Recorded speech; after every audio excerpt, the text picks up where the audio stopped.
आप सभी को गुड इवनिंग। पिछली क्लास में हमने वर्क एनर्जी थ्योरम शुरुआत की थी। वर्क एनर्जी थ्योरम देखना सीखा था कि क्या है क्या नहीं। तीन तरह से उसकी स्टेटमेंट दी आपको।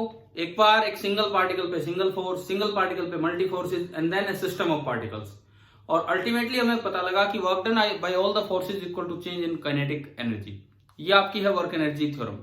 फिर मैंने एक वो क्वेश्चन भी करवाया उसमें रूट टू जीएच वाला, कि रूट टू जीएच से नहीं रूट जीएच से नीचे पहुंचा है तो कितनी क्या मतलब work done by air resistance होगा। और हमने ये सीखा कि बिना फोर्स का मैग्नीट्यूड जाने हम वर्क निकालने की स्थिति में थे by using work energy theorem. और मैंने कहा कि कंजर्वेटिव फोर्सेज का वर्क तो पोटेंशियल एनर्जी से निकल जाता है, लेकिन वर्क एनर्जी थ्योरम से तो आप किसी भी फोर्स का वर्क निकाल सकते हो। तो पोटेंशियल एनर्जी के ज्यादा इंपॉर्टेंट कॉन्सेप्ट था आपका काइनेटिक एनर्जी वाला कॉन्सेप्ट। और फिर दूसरी बात, कल कुछ बच्चों ने शुरुआती आधा लेक्चर अटेंड किया, लास्ट का आधा घंटा छोड़ दिया था, लाइव क्लास छोड़ दी। पोटेंशियल एनर्जी वाला पार्ट पूरा पढ़ के गए, लेकिन असल में काइनेटिक एनर्जी क्या होती है वो वहीं पे थी।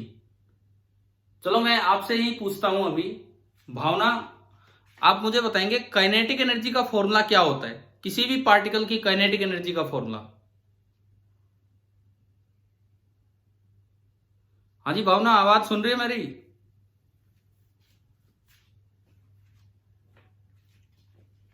भावना आवाज आ रही है मेरी या नहीं सुन पा रहे हो? Yes, sir. तो आप काइनेटिक एनर्जी का एक्सप्रेशन बताओ क्या था। Sir, 1/2 mv. अच्छा ठीक है, मनीष आप बताओ काइनेटिक एनर्जी का क्या फॉर्मूला होता है।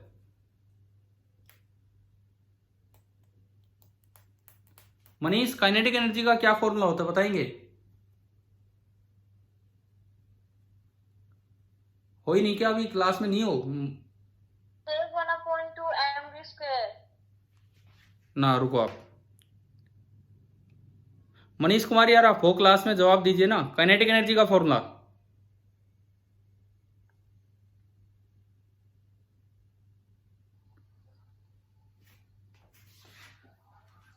चलो और कोई भी बच्चा बताए इन जनरल काइनेटिक एनर्जी का क्या एक्सप्रेशन था, कोई भी स्टूडेंट जिसको याद हो कल वाला। Half M B square was a very special case. जब जो ऑब्जेक्ट चलता है उसकी स्पीड बहुत ही कम हो। Half M B square formula kinetic energy का तब था कि जब ऑब्जेक्ट चले कम स्पीड से। अगर वो comparable to speed of light चलता है तो काइनेटिक एनर्जी का मतलब था कि उस पार्टिकल की रेस्ट पे क्या एनर्जी है और अब मोशन में है तो कितनी एनर्जी बढ़ी। और उसका फॉर्मूला बना था M C square minus M not C square. भाई कुछ याद आया कि नहीं आया, कल पढ़ाया था ये? बोलो यार, कोई जवाब तो दिया करो। तो क्या कल, अब मुझे तो कई बार यूं लगता है पता नहीं कल बाद वाले लेक्चर में आप थे भी कि नहीं थे, इस तरह का काम हो जाता है। चलिए देखते हैं। तो इस चैप्टर के लिए तो काइनेटिक एनर्जी हमारे लिए हाफ एम बी स्क्वायर ही होगी। तो हम सबसे पहले आज की शुरुआत करें उस वर्क एनर्जी थ्योरम के छोटे से प्रूफ के साथ। जो आपने वर्क एनर्जी थ्योरम पढ़ा था उसका एक छोटा सा प्रूफ हम देख लेते हैं कि work done is equal to change in kinetic energy. ये हम सीखते हैं, ये कहां से आएगा ये देखते हैं। सपोज कोई भी पार्टिकल है, यहां से यहां चल के आया, कोई भी पार्टिकल है, ये उसकी इनिशियल पोजीशन है और जब वो यहां पहुंच गया तो ये है उसकी फाइनल पोजीशन। इनिशियल से फाइनल पोजीशन की तरफ हो गया। बीच में किसी इंस्टेंट पे सपोज कीजिए उसकी वेलोसिटी v है, टेंजेंशियल टू द पाथ होती है, उसकी वेलोसिटी v है और उस पे जो कोई फोर्स लग रहा है, मैं सिंगल पार्टिकल के लिए प्रूव कर रहा हूं, इस पे कोई फोर्स लग रहा है किसी भी डायरेक्शन में हो सकता है और वो फोर्स है F। इस F के दो कंपोनेंट्स होंगे, एक टेंजेंट के along that is known as F tangential, और एक परपेंडिकुलर डायरेक्शन में that is known as F radial या F सेंट्रिपिटल। एक सिंगल पार्टिकल है, m मास का पार्टिकल, वो जा रहा है, इस वक्त उसकी जो वेलोसिटी है वो v है और इस वक्त उस पर जो फोर्स लग रहा है दैट इज F। अब जो F टेंजेंशियल होगा और F सेंट्रिपिटल होगा, हम दोनों की वैल्यू लिख सकते हैं। एफ सेंटीपिटल तो होता है m into we square upon radius of curvature at that position, and F tangential होता है m इंटू ए टेंजेंशियल यानी कि m into DV by dt। एक बार बताओ क्या ये इतना समझ में आ गया हमने कैसे लिखा है?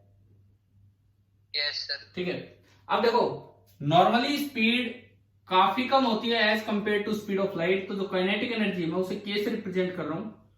वैसे काइनेटिक एनर्जी का स्टैंडर्ड सिंबल T होता है, आगे हायर फिजिक्स में T कैपिटल T यूज कर लिया जाता है काइनेटिक एनर्जी के लिए, हम केवल k यूज करेंगे। तो k is equal to half m v square, ये हमने स्टार्ट किया। अब क्या करो, दोनों साइड टाइम के रेस्पेक्ट में डिफरेंशिएट कर दो। वर्क एनर्जी थ्योरम तक पहुंचने के लिए आप दोनों साइड टाइम के रेस्पेक्ट में डिफरेंशिएट कर दीजिए। m/2 तो कांस्टेंट है, बाहर आया, and this is d/dt of v square. तो अगर मैं इसको आगे बढ़ाऊं तो dk/dt that is equal to m/2 तो बाहर है, v स्क्वायर का 2v एंड इनटू dv/dt, 2 से 2 कैंसिल हो गया। बताओ पहला स्टेप समझ में आया कि मैंने केवल और केवल क्या किया है, इसका डिफरेंशिएशन किया है विद रिस्पेक्ट टू टाइम, केवल और केवल इसका डिफरेंशिएशन किया है विद रिस्पेक्ट टू टाइम। अब अगर मैं यहां से dk/dt देखूं क्या आया, तो देखिए 2 से 2 कैंसिल हो गया। आप इसको यूं लिख लीजिए m इंटू dv/dt और इंटू एक v बचा। स्टेप क्लियर है ना, कैसे कैसे हम बनाते जा रहे हैं? Yes sir. ठीक है, इसके बाद देखो आप आगे m इंटू dv/dt क्या है, ऊपर से देख के बताओ, सबसे ऊपर m इंटू dv/dt क्या? f tangential. तो मेरे पास एक एक्सप्रेशन आ गया कि dk/dt that is equal to f tangential into v, f tangential into v। अब देखो मान लो f टेंजेंशियल और f इनके बीच का एंगल है थीटा, तो क्या मैं f टेंजेंशियल को f cos थीटा लिख सकता हूं? अगर ये एंगल थीटा है तो मैं f टेंजेंशियल को f cos थीटा है ना, तो ये आपका बना dk/dt is equal to f cos theta into v, is equal to f cos theta into v, ये आपका हुआ। अब देखो ये क्या बना, dk/dt इज इक्वल टू ये बना f into v into cos theta. f और v के बीच का एंगल है थीटा, तो क्या मैं उसको f डॉट v लिख सकता हूं? बताओ, ये f into v into cos theta, f dot v, तो ये बन गया dk/dt is equal to f dot v। अब आगे बढ़ते हैं, जो v होता है इस वक्त जो v होगा that can be written as ds/dt। किसी भी इंस्टेंट पे जो वेलोसिटी होती है वो आप लिख सकते हैं ds/dt। तो आपने ये इसमें यूज किया, तो देखें आप dk/dt is equal to f dot ds/dt।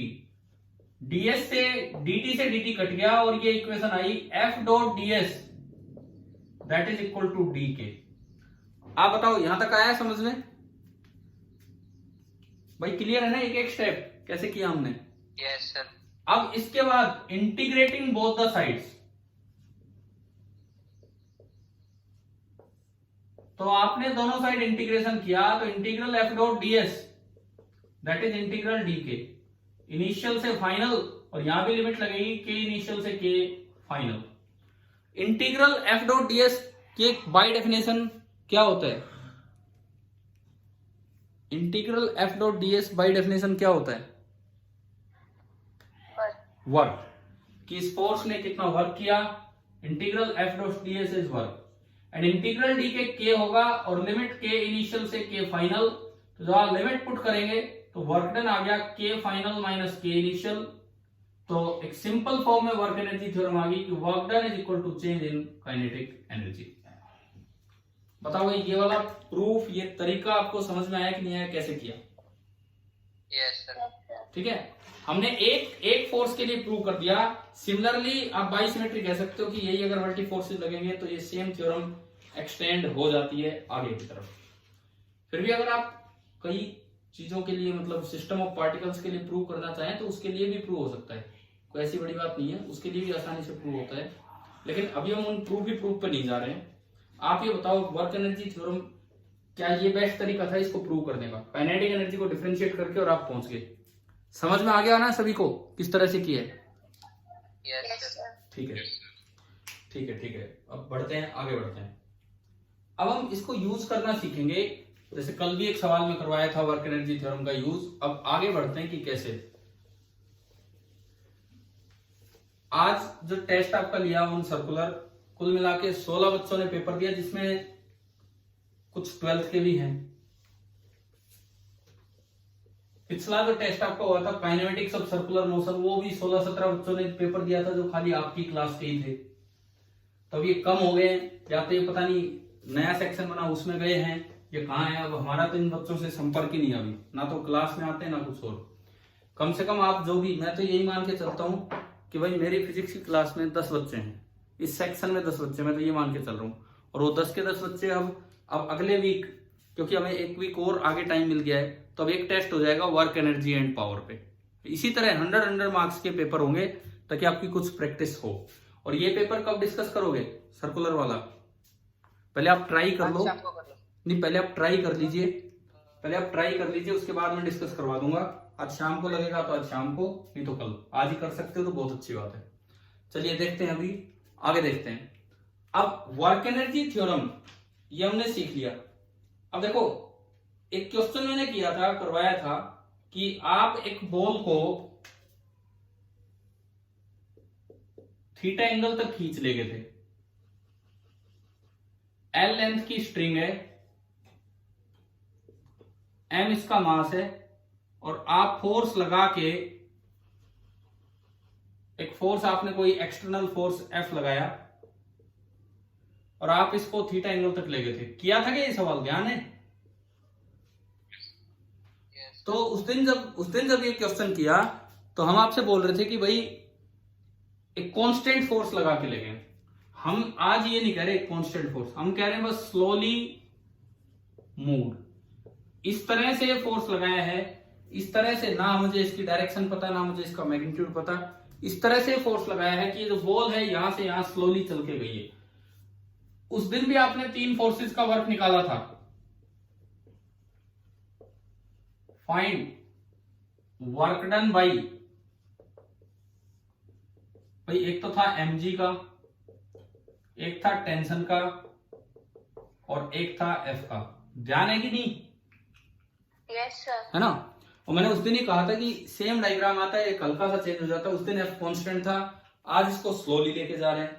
Slowly ले जाने का मतलब होता है कि नो चेंज इन स्पीड। तो आज अगर पूछा जाए तो इन तीनों फोर्सेस का वर्क कैसे निकालें, इस पे अगर पूछा जाए तो इन तीनों फोर्सेस का वर्क हम कैसे निकालें? mg क्योंकि एक कंजर्वेटिव फोर्स है, कंजर्वेटिव फोर्स का वर्क आपके ले जाने के तरीके पे कभी डिपेंड नहीं करता। आप कैसे ले जाओ, आप धीरे धीरे ले जाओ, आप उसे तेजी से ले जाओ, कंजर्वेटिव फोर्स का जो वर्क होना है वो होना है, वो आपके ले जाने के तरीके पे डिपेंड ही नहीं करेगा। तो इसका मतलब बताओ, वर्क डन बाय mg कैसे निकाला था हमने? इसको 0 लेवल मान लिया था। Yes sir. जीपी का 0 लेवल माना। अब work done by conservative force by mg, initial minus final की फाइनल माइनस इनिशियल, बताएं। Sir initial minus final. आप पूजा बोल रहे हैं? Yes sir. आपकी तो फर्स्ट रैंक आई है ना आज टेस्ट में 16 बच्चों में। हाँ जी पूजा, आपका ही था ना फर्स्ट रैंक, या किसी और की है? Yes sir. चलो ठीक है, अच्छी बात है। थोड़ा और इम्प्रूवमेंट हो सकता था, कोशिश करो। हम डिस्कस करें तब देखना कि कहाँ क्या मिस्टेक हुई है। You initial minus you final. You initial ये 0 लेवल पे है, तो यू इनिशियल 0।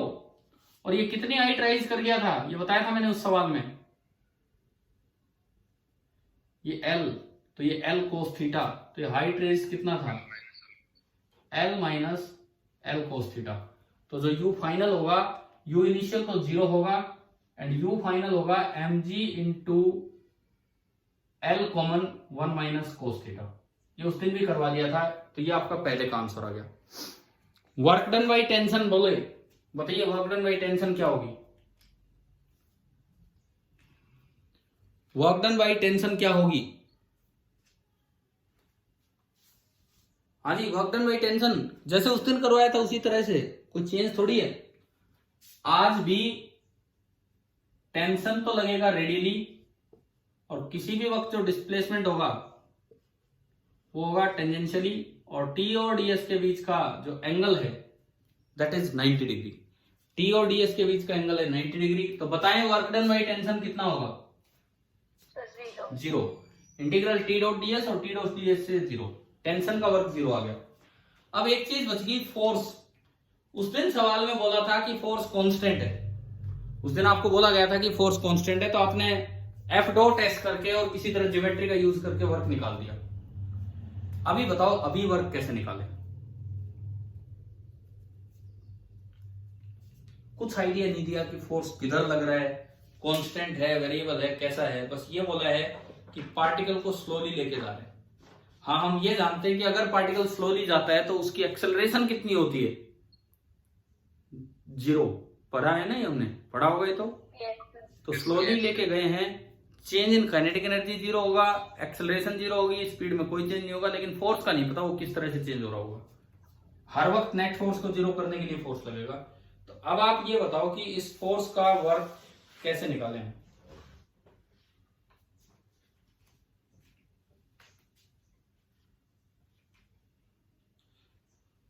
देखो अब यहां अटक गए, जहां भी अननोन फोर्सेज आ जाए, जहां भी अननोन फोर्सेज आ जाए और उनकी वर्क की बात आए, अननोन फोर्सेज के वर्क की बात आए, तो आपको क्या लगानी चाहिए? जैसे एयर रेजिस्टेंस का फोर्स निकाला था, उसका वर्क निकाला था, तो क्या कौन सा कॉन्सेप्ट लगाना चाहिए? पोटेंशियल। ना ना ना, जब हमने एयर रेजिस्टेंस का वर्क निकाला पिछले क्लास में, पिछले लेक्चर में, तो एयर रेजिस्टेंस फोर्स अननोन था, लेकिन हमने वर्क एनर्जी थ्योरम लगा के उसका वर्क निकाल दिया था, है ना भाई? ध्यान है कि नहीं? Yes sir. ठीक है, वर्क एनर्जी थ्योरम से हमने उसका वर्क निकाल दिया था। तो अब देखते हैं कि कैसे कैसे यहां पे लगेगा। अप्लाइंग वर्क एनर्जी थ्योरम,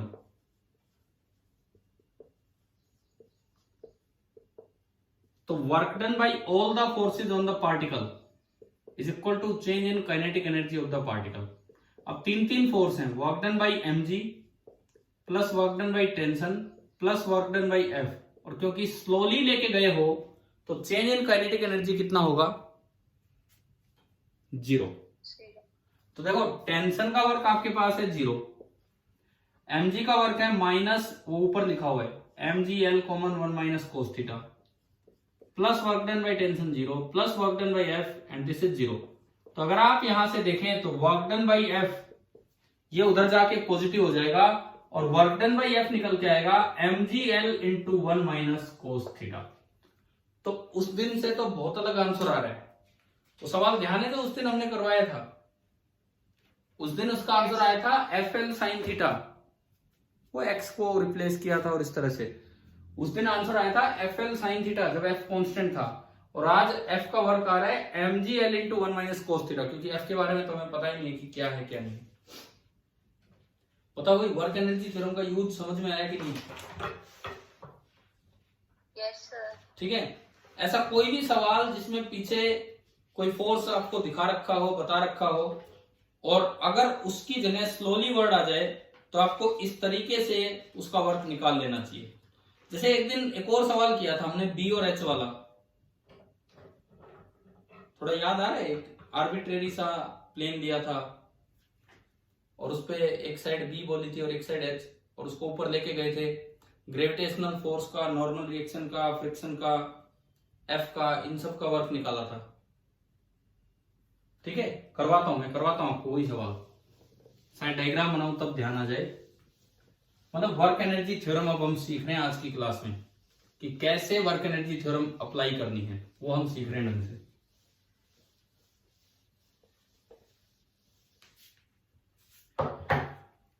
देखो ये वाला डायग्राम था हमारा,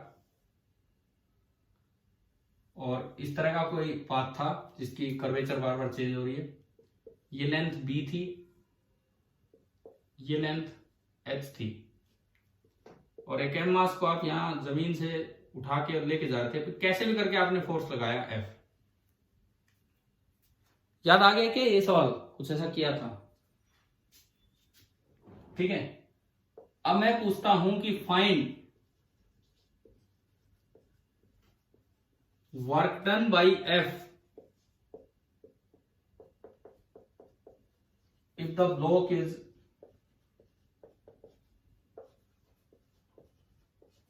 slowly raised to the top। अगर आप इसको यहां से यहां तक धीरे धीरे लेके गए हैं तो आपको बताना था कि वर्क डन बाई एफ क्या होगा, और इस पे हमने शायद फ्रिक्शन कोफिशिएंट दिया था म्यू के। अरे कुछ सवाल याद आ रहा है? कुछ भी थोड़ा बहुत ये क्वेश्चन किया हुआ है?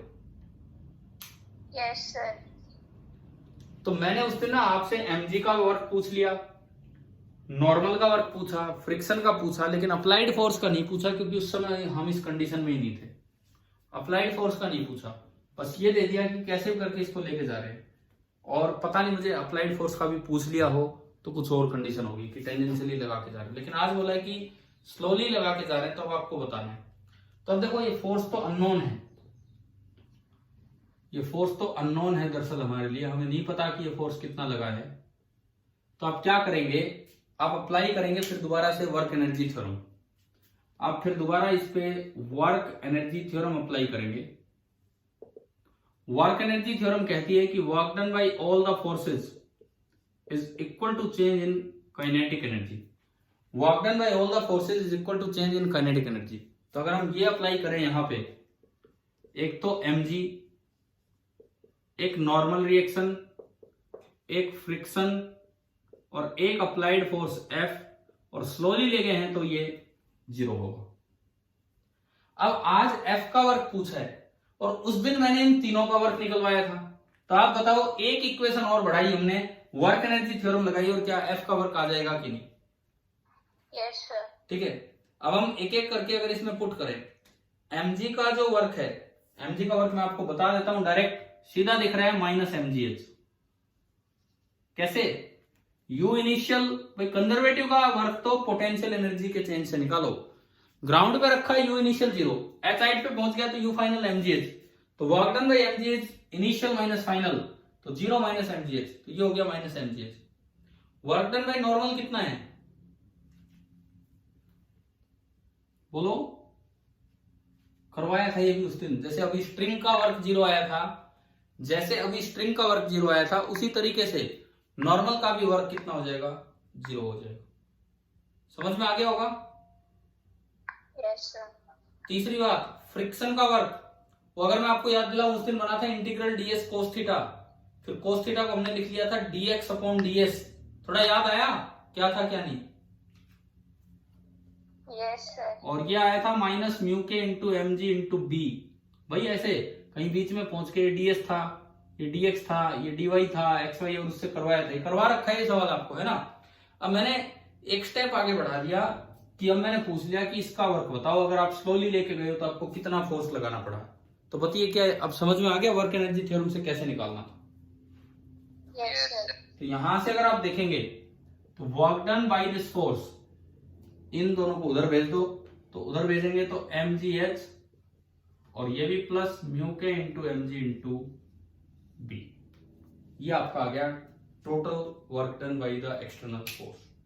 तो मतलब वर्क एनर्जी थ्योरम की इंपॉर्टेंस समझ में आ रही है कि बिना फोर्स की एक्चुअल स्थिति जाने कि सही मायने में कितना फोर्स लग रहा है, हम डायरेक्ट उसका वर्क निकाल पा रहे हैं। स्लोली वाले केसेस में है तो चेंज इन काइनेटिक एनर्जी 0, और अगर और कोई केस है, जैसे कल एयर रेजिस्टेंस वाला क्वेश्चन करवाया था, तो उसमें चेंज इन काइनेटिक एनर्जी निकाल के और ग्रेविटी का वर्क निकाल के और फिर हमने एयर रेजिस्टेंस का वर्क निकाल लिया था।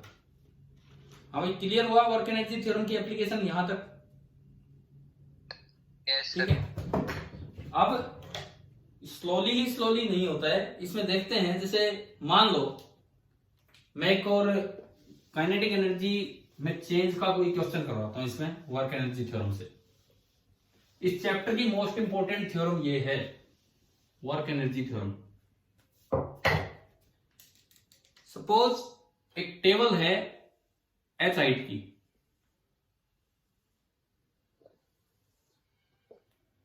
एक टेबल है जिसकी हाइट h है and h is greater than l where l is the length of a chain, जो मैं इस पे रखूंगा। टेबल h हाइट की है और उस पे हमने एक चेन रख दी, थोड़ी सी वो हैंग हो रही, यूनिफॉर्म चेन है जिसकी 2/3 लेंथ तो ऊपर है एंड 1/3 लेंथ नीचे है। आपको ये दिया गया है कि चेन की ये लेंथ है l/3, तो चेन की ये लेंथ है 12/3 और ये स्मूथ है, कहीं कोई फ्रिक्शन नहीं है। सिचुएशन आ गई ना समझ में क्या है?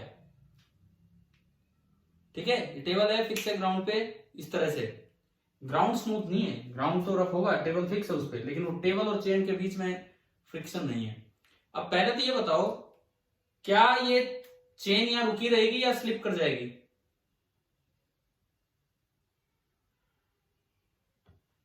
सर यही रहेगी। यही क्यों रहेगी? कौन सा फोर्स है जो इसे रोक पा रहा है? इसको नीचे लाने वाला फोर्स है इस साइड का वेट। ये लाइट चेन नहीं है, ये लाइट चेन नहीं है, this is a uniform chain of mass m।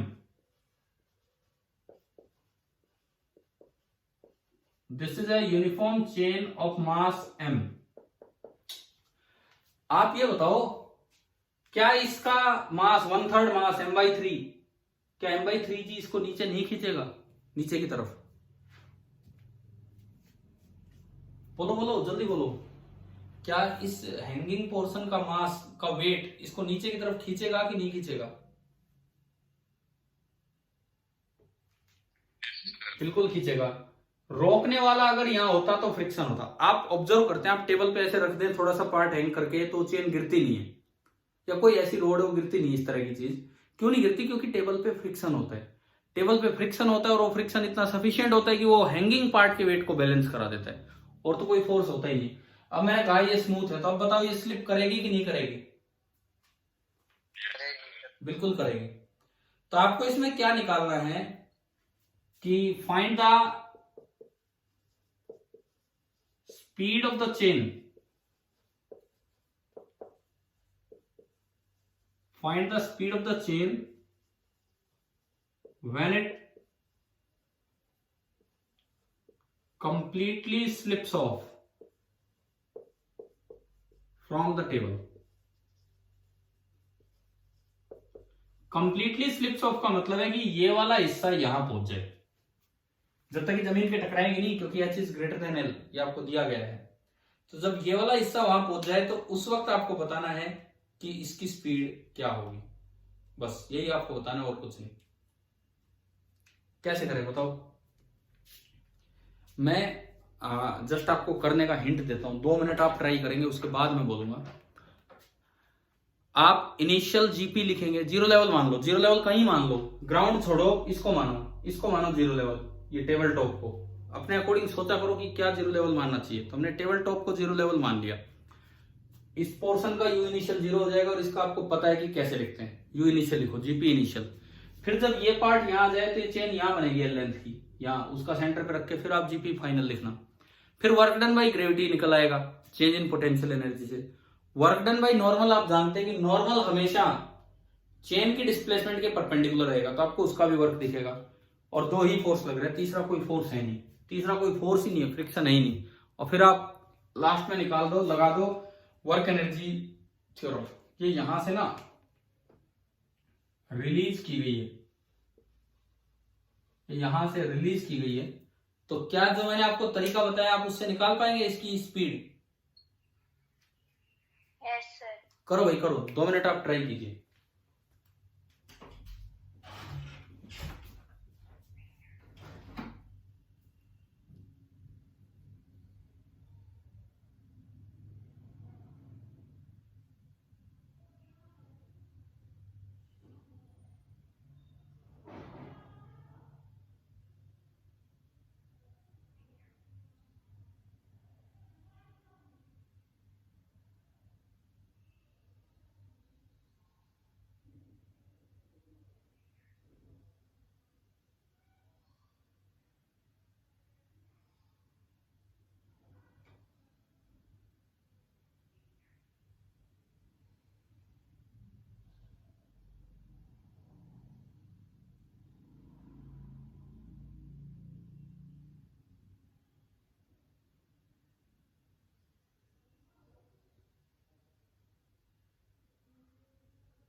हाँ ये हो गया, बताओ।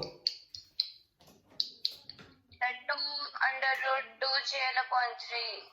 हाँ बिल्कुल सही, ये इसका आंसर है। v is equal to 2 times √2gl/3, बिल्कुल सही आंसर है। वर्क एनर्जी थ्योरम ही लगाई होगी ना आपने, या कुछ और? Yes sir. ठीक है, वही। और किसी बच्चे का आया आंसर? नहीं तो देखो तरीका सुनो अब। GP initial, let this level be the zero level. हमने ये मान लिया कि ये जीरो लेवल है, तो ऊपर जो मास है हैंगिंग पोर्शन, उसकी तो जीपी जीरो। L/3 मास, L/3 लेंथ का मास है m/3, इस L/3 लेंथ का मास है m/3, और हैंगिंग पार्ट को आपको समेट के रखना होगा उसके सेंटर पे। पढ़ा था ये हमने, एक्सटेंडेड ऑब्जेक्ट का कैसे लिखते हैं। तो आपने रख दिया इसके सेंटर पे, इसका सेंटर जीरो लेवल से कितना नीचे है हैंगिंग पार्ट का, बोलिए। हैंगिंग पार्ट का सेंटर कितना नीचे है? अरे बोलो यार, कितना नीचे है हैंगिंग पार्ट का सेंटर जीरो लेवल से? देखो 2m/3 मास तो ऊपर रखा है, तो 2m/3 मास तो जीरो लेवल पे रखा है, प्लस नहीं माइनस, क्योंकि नीचे है। m/3 मास नीचे है इंटू जी, और उसका सेंटर है L/3 का आधा, यानी कि L/6। तो जीपी इनिशियल तो आपका हो गया -mgL/18। हाँ भाई बताओ, समझ में आया क्या जीपी इनिशियल? Yes sir. ठीक है, अब मैं लिखूं जीपी फाइनल। जब ये चेन पूरी नीचे हो जाएगी, एल लेंथ पूरी नीचे हो जाएगी, तो जीपी फाइनल कितना हो गया? सारा मास m सेंटर पे रखोगे तो L/2 हाइट हो जाएगी जीरो लेवल से, -m into g into L/2। ये आया जीपी फाइनल। इनिशियल और फाइनल आने से वर्क डन बाई ग्रेविटी आ जाएगा। अब मैं अगर वर्क एनर्जी थ्योरम लगाऊं, वर्क एनर्जी थ्योरम, तो वर्क एनर्जी थ्योरम आपको कहता है कि work done by all the forces is equal to change in kinetic energy. तो work done by all the forces में एक तो वर्क डन बाई ग्रेविटी है और एक नॉर्मल है, फ्रिक्शन तो कोई है ही नहीं, के फाइनल माइनस के initial. Work done by gravity होगा इनिशियल माइनस फाइनल, तो इनिशियल में से जब आप फाइनल घटाओगे तो माइनस माइनस प्लस हो जाएगा। इनिशियल में से फाइनल घटाओगे तो माइनस माइनस प्लस हो गया, तो हो गया mgL/2 माइनस mgL/18। बताओ वर्क डन बाई ग्रेविटी निकालना आ गया। ठीक है, अब जो नॉर्मल लग रहा है वो हमेशा डिस्प्लेसमेंट के परपेंडिकुलर है, डिस्प्लेसमेंट रोड का आगे हो रहा है और नॉर्मल ऊपर लग रहा है, तो नॉर्मल का वर्क कितना होगा? नॉर्मल का जो वर्क है वो कितना होगा? 0 बराबर के फाइनल।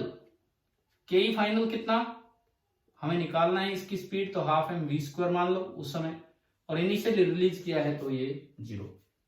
भाई ये बताओ, ये थी सबसे इंपॉर्टेंट इक्वेशन। क्या ये समझ में आ गई कैसे लिखी हमने यहां पे इस क्वेश्चन में? क्लियर है सभी को?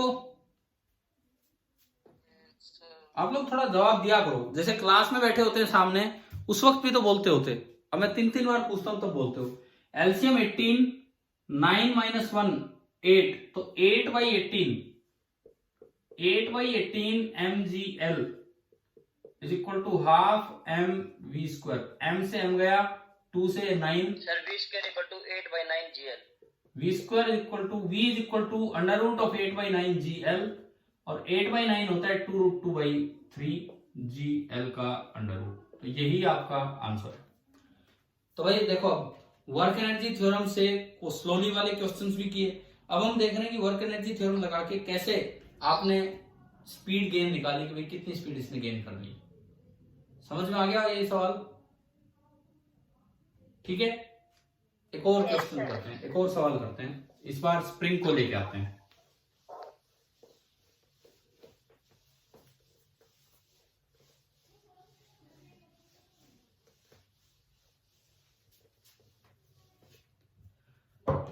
अब हम स्प्रिंग को लेके आते हैं। देखिए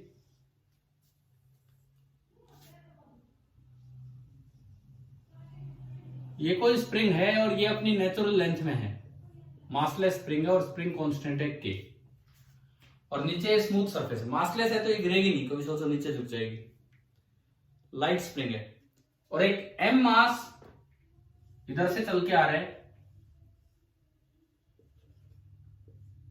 v स्पीड के साथ, कांस्टेंट स्पीड v से आ रहा है क्योंकि ये सरफेस जो है वो स्मूथ है। कांस्टेंट स्पीड v से चल के आ रहा है क्योंकि ये सरफेस स्मूथ है। तो आपको निकालना है कि क्वेश्चन हमारा ये है कि find the maximum compression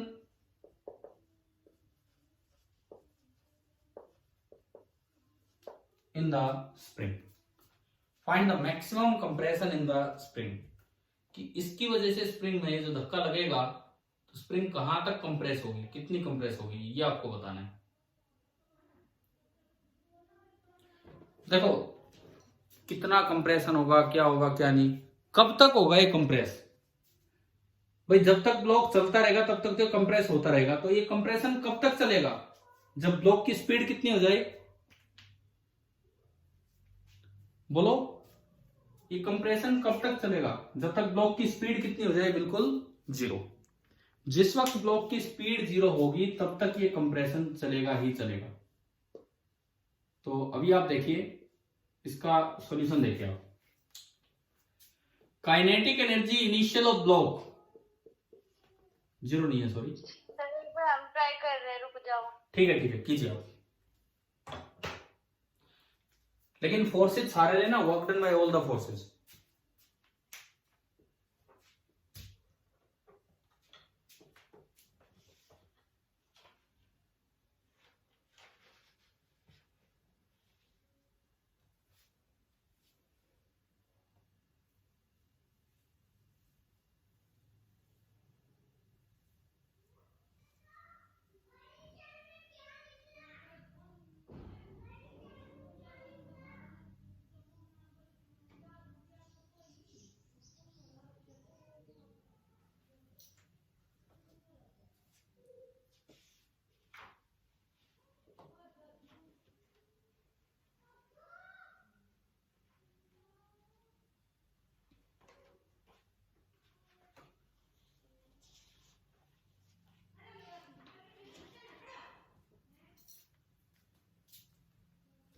sir इसका आंसर क्या है?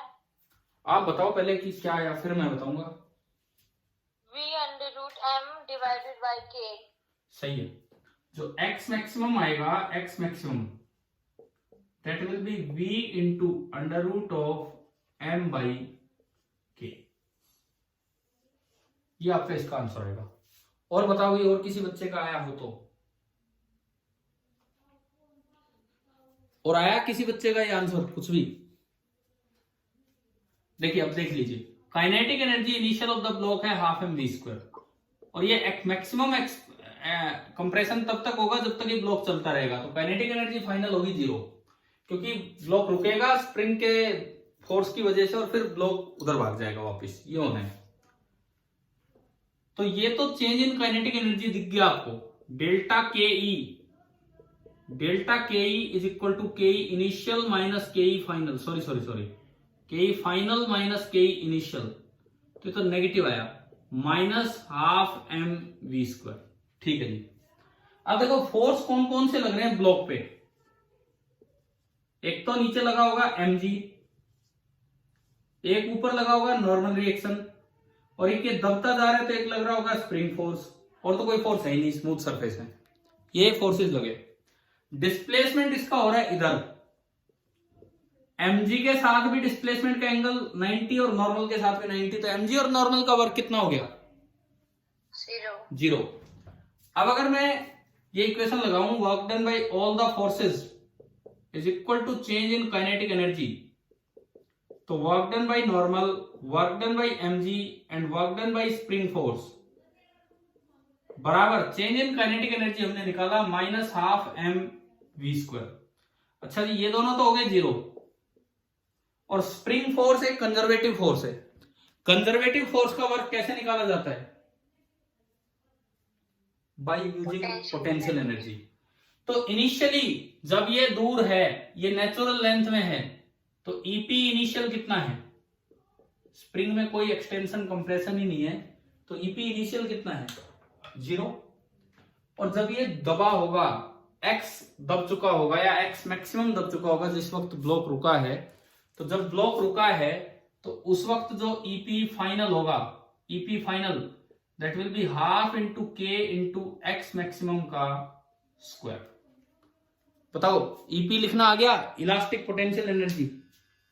Yes, sir. तो work done by conservative force is initial minus final. Initial है 0 माइनस फाइनल है हाफ के एक्स मैक्स का स्क्वायर। इधर देखें, 2 तो 0 और ये नेगेटिव, तो आपकी इक्वेशन बनी कि minus half k x max square is equal to minus half m v square. Minus से माइनस कैंसिल हो गया, इवन हाफ से हाफ भी कैंसिल हो गया, तो ये आ गया m v square is equal to k into x maximum का स्क्वायर। तो एक्स मैक्सिमम का स्क्वायर आया m by k into we square, और जब आप अंडर रूट लेंगे तो ये आपका आंसर आ जाएगा। तो आप बताओ, क्या वर्क एनर्जी थ्योरम अप्लाई करना कुछ समझ में आ रहा है? कैसे अप्लाई होगा Yes, sir. ना भाई? ठीक है ना? ये धीरे धीरे मतलब अलग अलग तरह के हम क्वेश्चंस ले रहे हैं, कभी स्प्रिंग को इंक्लूड किया, कभी किसी तरह का। अब मैं एक बार थोड़ा कंस्ट्रेंट या उस तरह का क्वेश्चन लेता हूं। देखिए अगला सवाल, ट्राई आप ही करेंगे पहले, उसके बाद मैं बताऊंगा। अच्छा भाई, बाकी बच्चे भी जवाब दो कि आप ट्राई कर पा रहे हैं कि नहीं साथ साथ। Yes, sir. ठीक है, और समझ में तो आ रहे हैं ना बाद में सॉल्यूशन होने के बाद कि क्या है क्या नहीं है? Yes, sir. ठीक है।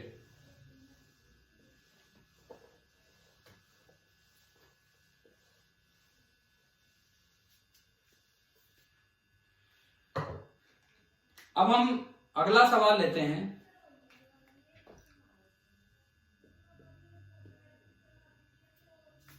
ये एक कोई ऊपर सीलिंग है, फिक्स्ड सीलिंग, और यहां एक पुली अटैच है, और ये एक रस्सी है जो मासलेस रोप, मासलेस ही पुली है, और इस पुली के साथ हमने एक ब्लॉक अटैच कर रखा है। ये है, इस तरह का अरेंजमेंट है। अच्छा, दूसरी साइड एक टेबल है, टेबल पे एक और पुली है, टेबल पे एक और पुली है, और ये रस्सी इसके ऊपर से घूम के यूं आ गई, और ये रस्सी यहां से इधर आ गई। एक ब्लॉक हम इधर अटैच कर रहे हैं इस साइड।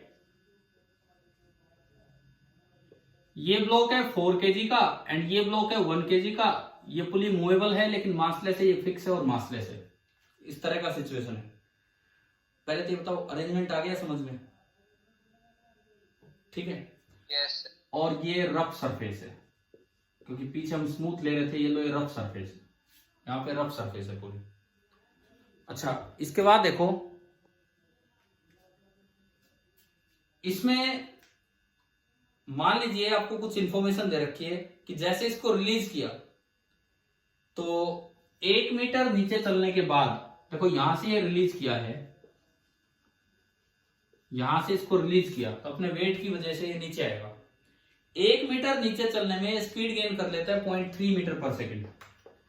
1 मीटर नीचे चलने में ये स्पीड गेन कर लेता है, ये जो ब्लॉक है इसमें स्पीड आ जाती है 0.3 मीटर पर सेकेंड 1 मीटर डिसेंड होने में, नीचे आने में। क्वेश्चन आया क्या समझ में? क्या है? अगर आपने छोड़ा तो ब्लॉक नीचे आएगा, तो जब ये 1 मीटर नीचे चल चुका होगा तो ये इतनी स्पीड गेन कर चुका होता है। बस ये जानकारी हमें दी है। आपको यहां फ्रिक्शन कोफिशिएंट निकालना है, फाइंड म्यू, वो म्यू के हो जी कुछ हो, म्यू निकालना है। मैं एक बार बस क्वेश्चन क्लियर करूं। क्वेश्चन हो गया क्लियर? समझ में आया क्या है? एक पुली है जो मूव कर सकती है, ये ब्लॉक है, ये अपने वेट की वजह से नीचे आएगा। जैसे ही सिस्टम को रिलीज किया, चाहे या फ्रिक्शन है पर फिर भी ये खींच लाए नीचे, फ्रिक्शन होने के बावजूद ये नीचे खींच लाए, और ये पता लगा कि 1 मीटर चलने में इस ब्लॉक ने इतनी स्पीड गेन कर दी। तो आपको बताना है कि ऊपर म्यू कितना है। क्वेश्चन तो क्लियर हो गया ना आप सभी को? बताओ, ट्राई कर रहे हो कि मैं करवाऊं? कर रहे हैं सर। करो तो करो, आप 5 मिनट लो पूरे, कोई दिक्कत नहीं है, ढंग से ट्राई कीजिए। थोड़ा सा फोर्स के साथ मिक्स करके दिया है सवाल।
वर्क एनर्जी थ्योरम से ट्राई करना, वही चीज हम सीख रहे हैं, कभी आप कुछ और ही करते रहो।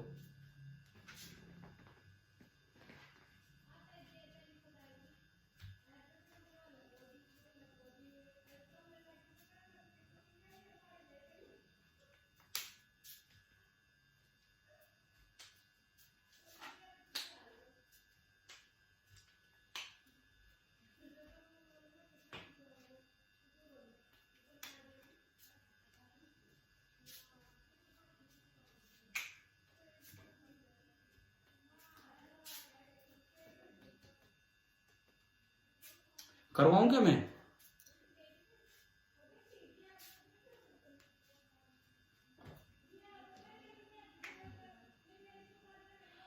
अच्छा एक बात बताओ, अगर आप सिस्टम में दो चीजें मानते हो, टेंशन उसका इंटरनल फोर्स है, तो क्या वर्क एनर्जी थ्योरम में सिस्टम पे जब वर्क एनर्जी थ्योरम लगाते हैं तो क्या इंटरनल फोर्सेस का वर्क लेना होता है कि नहीं लेना होता है? No sir. कल की तीसरी स्टेटमेंट ध्यान है आपको? कल की third statement, work energy theorem की थर्ड स्टेटमेंट बिल्कुल लेना होता है। उसमें यही कहा था तीसरी स्टेटमेंट में कि work done by all the forces whether conservative और नॉन कंजर्वेटिव, वेदर इंटरनल और एक्सटर्नल, वेदर रियल और स्यूडो, बताया था कि नहीं बताओ? ठीक है, सारे लेने होंगे। That is equal to change in. देखो मैं धीरे धीरे क्वेश्चंस का लेवल अपग्रेड कर रहा हूं। अभी तक एक सिंगल पार्टिकल पे वर्क एनर्जी थ्योरम लग रही थी, अब मैंने 2 ब्लॉक वाला सिस्टम ले लिया। तो देखें, आप समझिए, आप समझ लीजिए, वही बहुत है। आपने ट्राई किया होगा लेकिन हो सकता है अभी ना हो पाए ऐसे सवाल। अब देखो, आप सिस्टम मान के चले 4 kg प्लस 1 kg ब्लॉक, या आपने सिस्टम माना। इनिशियली इसको रिलीज किया है सिस्टम को, तो काइनेटिक एनर्जी इनिशियल कितनी होगी? 0। हाँ भाई, क्लियर है? ठीक है। अब finally kinetic energy final, system की काइनेटिक एनर्जी मतलब हर एक ब्लॉक की काइनेटिक एनर्जी। 2 का सिस्टम है, ये तो मासलेस है, इससे तो फर्क नहीं पड़ना। तो हाफ इंटू 1 इंटू फाइनली जब ये 1 मीटर चल चुका है तो ये स्पीड कितनी गेन कर चुका है? 0.3 का स्क्वायर प्लस हाफ इंटू दूसरे वाले ब्लॉक का मास है 4 इंटू उसकी स्पीड का स्क्वायर। कुछ शुरुआत समझ में आई कैसे हमने क्वेश्चन स्टार्ट किया है? तो आप थोड़ा कंस्ट्रेंट का यूज करके, कंस्ट्रेंट मोशन का यूज करके ऊपर वाले की स्पीड बताओ कितनी होगी। अगर इसने 0.3 गेन की है तो कंस्ट्रेंट मोशन का यूज करके आप ऊपर वाले की स्पीड बताओ कितनी होगी। भाई देखो, ये स्पीड 0.3, तो पुली की स्पीड भी 0.3 होगी। अगर ब्लॉक की स्पीड 0.3 है तो पुली की भी 0.3। ये एंड फिक्स है 0, तो इसकी स्पीड कुछ भी मान लो। याद आ गया फॉर्मूला कंस्ट्रेंट वाला? क्या फॉर्मूला बनेगा? v plus 0/2 is equal to 0.3। तो v कितना आ गया? 0.6। यानी कि जब वो 0.3 से जा रहा है उस समय ये कितने से चल पड़ा होगा? 0.6 से। मतलब वर्क एनर्जी थ्योरम वाले चैप्टर में भी डायरेक्ट वो कंस्ट्रेंट यूज होता है। अब भाई क्लियर हो गया कि नहीं हुआ सभी को? ठीक है। इसके बाद देखो, तो आपने ये यहाँ रख दिया 0.6 का स्क्वायर, तो मेरे पास काइनेटिक एनर्जी फाइनल आ गया। तो अगर मैं इसको देखूं काइनेटिक एनर्जी फाइनल 0.3 का स्क्वायर 0.09/2, 6 का 36 0.36 इंटू 4 या 0.36 इंटू 2 से 2 कटा 0.72, और ये जो आपका है 0.09 को 2 से डिवाइड करेंगे तो 0.045। इसका मतलब अगर आपने इनको ऐड किया तो 0.765 जूल आ गई। मैंने थोड़ा कैलकुलेट भी कर दिया। अब बताओ समझ में आया कि काइनेटिक एनर्जी कैसे लिखी? तो इसी से आप पहले ही लिख लो डेल्टा के ई, क्योंकि बाद में पुट करना पड़ेगा। दैट इज के ई फाइनल माइनस के ई इनिशियल। के ई फाइनल इज 0.765 एंड के ई इनिशियल इज 0। तो चेंज इन काइनेटिक एनर्जी तो सिस्टम की आ चुकी है मेरे पास वर्क एनर्जी थ्योरम लगाने के लिए 0.765। तो अगर एक से ज्यादा पार्टिकल का सिस्टम हो तो सबकी काइनेटिक एनर्जी का सम करना पड़ेगा। अब यह बताएं कि आपको एक पार्ट समझ में आया इस क्वेश्चन का, एक पार्ट, ठीक है। अब हम सिस्टम पे लगने वाले जितने भी फोर्सेज हैं उन सबका वर्क निकालेंगे और उनका सम करेंगे। मतलब मैं जो वर्क एनर्जी थ्योरम का तीसरे स्टेटमेंट थी वो अप्लाई करके दिखा रहा हूं आपको, बताते जाना समझ। वीडियो फ्रीज हो गई है यार, क्या करूं मैं? तो एक मिनट रुको।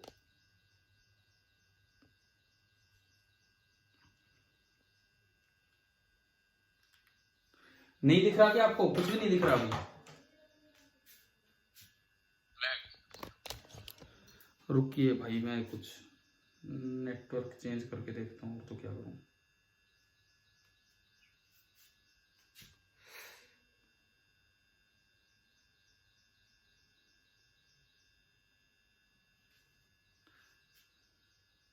अगर बताना अगर दिखने लगे तो।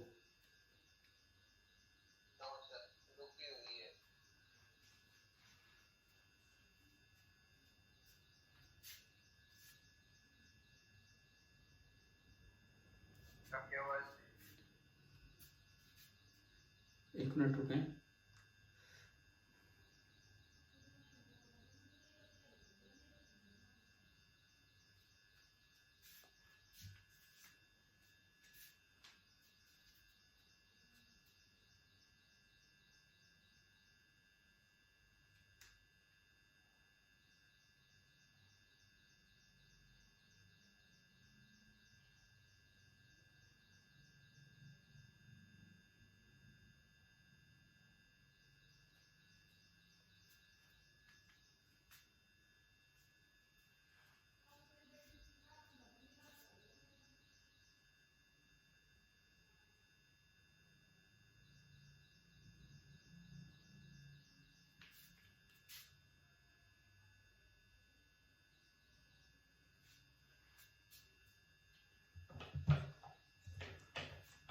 ये क्वेश्चन, ये वाला जो सवाल है, या हम चेंज इन काइनेटिक एनर्जी निकाल चुके हैं 0.765 जूल। अब आपको इसमें ना निकालना क्या है, म्यू निकालना है। तो आप ही क्वेश्चन होमवर्क के लिए ले लीजिए, आप ट्राई कीजिए। अभी लाइव क्लास में कुछ बीच में इंटरप्शन आ गया था जिस वजह से ये क्लास पूरी नहीं हो पाई है।